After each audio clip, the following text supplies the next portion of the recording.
pendant la réunion de nos militaires, les gendarmes et autres là, les étrangers qui venaient vous s'asseoir là, rentrez chez vous.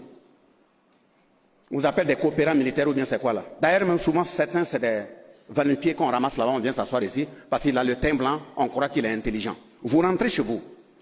Nos jeunes, nos frères, nos sœurs là, qui portent la tenue, ils sont intelligents. Ils peuvent tout régler. Mais avant de le faire, on informe votre patron, votre père, que nous, on va changer de partenaire. Ce qu'il avait dit aux anciens présidents, que c'est écrit, dit de façon secrète qu'il ne doit pas changer de partenaire là. Nous, on va changer. On est prêt à mourir pour ça. Et nous disons, vos représentants qui sont dans le pays, qui sont des ambassadeurs, là, on leur dit que nous, on va commencer à regarder là où il y a nos intérêts et on va changer. L'ambassadeur qui estime que ça ne lui plaît pas, les frontières ne sont pas fermées. Fais ton sac et pars. Parce que nous, on va changer.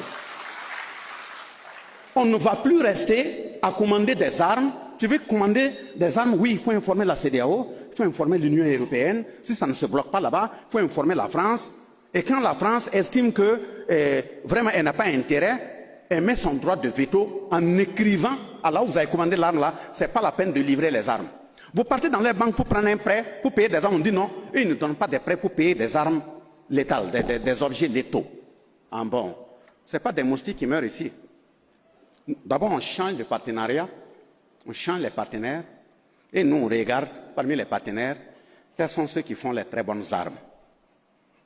Puis on va aussi dans leur usine, on regarde et puis on commande. Et dans cette façon d'aller commander, on va même trouver que ceux qui nous avaient dit de ne même pas acheter ailleurs, là, déjà eux aussi se cachaient venir acheter pour aller mettre leur marque et puis nous revendre cher. On va s'asseoir, on se regarde. Vous êtes là, non? Nous aussi, on est là. Par où on est venu, nous, on ne sait pas. Donc il y a un combat sécuritaire à mener pour atteindre cette souveraineté sécuritaire. La souveraineté politique, c'est de ne plus continuer à faire comme avant. Depuis 1960 à nos jours là, quel type d'élection on n'a pas fait? Ça nous a donné quoi? On fait des élections, on donne de l'argent, des projets à gens, ils vendent le pays. Ils prennent un projet de 10 milliards pour venir construire une école. Ils fabriquent des papiers pour dire non, tout est correct. Ils enlèvent 4 milliards, il va écrire un compte chez eux là-bas, ils mettent dedans. Eux-mêmes, ils savent qu'il est voleur. Il ne fait rien, il a ramené 4 milliards. Si le partenariat est bon, pourquoi vous ne le ramenez pas? Pourquoi vous ne le dénoncez pas? Et puis on vit comme ça? Non. Il faut qu'on bataille pour avoir des très bonnes assises, une bonne constitution, dans laquelle, en principe, au fur et à mesure qu'on avance, il faudrait que celui qui est élu, ou bien qui est nommé à un poste de responsabilité là, tu viens sur la terre de tes aïeux, tu prends l'engagement de ne pas trahir. Et si tu trahis, eux qui sont dans le sol là, 3 jours, ils n'ont qu'à t'appeler.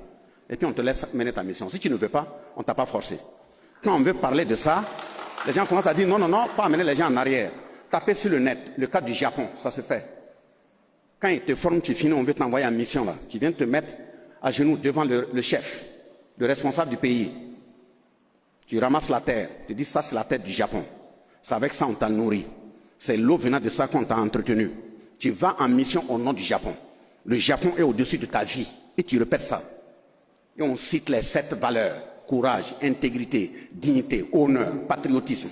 Si tu trahis une de ces valeurs, avant même que l'État ne dise qu'il va intervenir, mettre fin à ta vie, ton sabre là est utilisé pour t'auto-éliminer. Ça se fait au Japon. Pourquoi pas ici? On veut parler, les gens disent non, ça là c'est occulte. Et pourtant, 2h, 3h du matin, ils traversent les villages pour aller même dans le même occultisme. Bon, on prend une louche même qui a fait 15 ans, qui n'a jamais été lavée, on met dedans, il boit, il rote, et puis il revient à 5h du matin, oui, le verre est sale. On n'a qu'à se respecter dans ce pays-là. Il faut être correct. Mais ils disent aussi qu'ils ne veulent pas, et pourtant les mêmes qui se disent assez éclairés, mais s'ils vont, prenez même Tinkourou, si vous sortez là, allez-y dans un, ne vous faites pas fouetter, allez-y dans une auberge, ou bien dans un hôtel, vous leur demandez voir, est-ce qu'ils ont une chambre numéro 13? Il n'y en a pas. Pourquoi? Pourquoi quelqu'un, il se dit trop éclairé, ils ne vont pas demander dans un hôtel, moi, réservez-moi la chambre numéro 13. Ils n'y vont jamais. Prenez une échelle par terre, collez au mur, dites à un Anglais de passer en dessous. Il ne va jamais le faire. La pire insulte que tu puisses faire à un Chinois, c'est de lui dire, il y a le repas qui est posé, il y a des cuillères, il y a des fourchettes.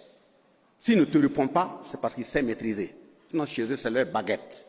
C'est culturel. Or, ils fabriquent des cuillères, ils fabriquent des fourchettes chez eux. Pourquoi nous, on est des souchés? Regardez à Tinkoudou ici dans le temps. L'heure de la nourriture, même si c'est une fois par semaine, toute la famille est convoquée. Ça permet de savoir qui est là, qui n'est pas là, qui a des soucis. Ce n'est pas seulement pour le repas, on réunit les gens. Ça permet de contrôler, de s'entraider, qui a des difficultés. Parce que si on dit que tel jour à midi, tout le monde, toute la famille, quelle que soit ta richesse, vous devrez revenir manger ensemble. Prépare la nourriture, vous êtes assis autour du plat. Toutes les mains sont lavées. Le petit, le plus